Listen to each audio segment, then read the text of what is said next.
রাহাত ছিল পরিবারের বড় ছেলে, বয়স প্রায় 18। তার ছোট্ট একটা কিউট বন্ধু ছিল, সাদা রঙের বিড়াল মিকি। মিকি সবসময় রাহাতের পেছন পেছন ঘুরত।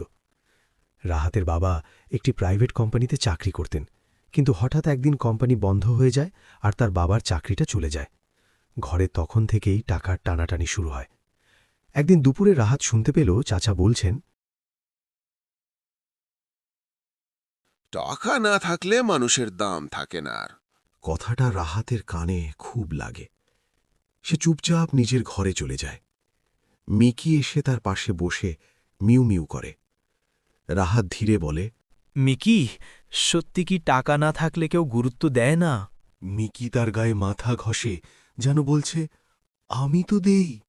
পরের দিন বাজারে গেলে রাহাত দেখে পাশের বাড়ির কাকা তার ছেলেকে খুব গর্ব করে বলছেন, আমার ছেলে এখন নিজের টাকায় সংসার চালায়।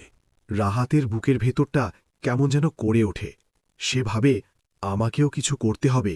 সেই রাতেই সে সিদ্ধান্ত নেয় পড়াশোনার পাশাপাশি অনলাইনে ছোট কাজ করবে। ভিডিও এডিট শেখা, ডিজাইন শেখা। সে ইউটিউব দেখে শেখা শুরু করে। মিকি তার পাশে বসে থাকে, মাঝে মাঝে কিবোর্ডের উপর উঠে পড়ে। রাহাত হেসে বলে, এই যে, তুই না থাকলে আমি পারতাম না।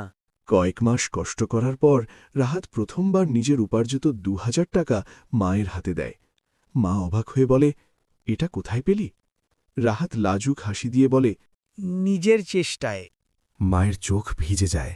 তিনি রাহাতকে জড়িয়ে ধরেন। ঠিক তখন পাশের বাড়ির কাকা এসে বলেন, বাহ, তুমি তো আমাদের এলাকার গর্ব। রাহাত বুঝতে পারে, মানুষ সত্যি তখন গুরুত্ব দেয় যখন তুমি নিজের পায়ে দাঁড়াও।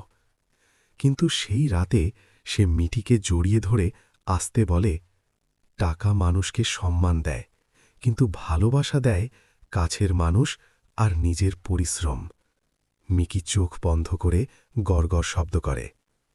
রাহাতের মনে হল, সবাই হয়তো টাকা দেখে মূল্য দেয়, কিন্তু সত্যিকারের ভালোবাসা আসে চেষ্টা, দায়িত্ব আর আন্তরিকতা থেকে।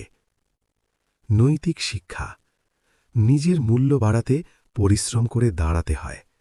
টাকা সম্মান আনতে পারে, কিন্তু ভালোবাসা আসে চরিত্র আর দায়িত্ববোধ থেকে।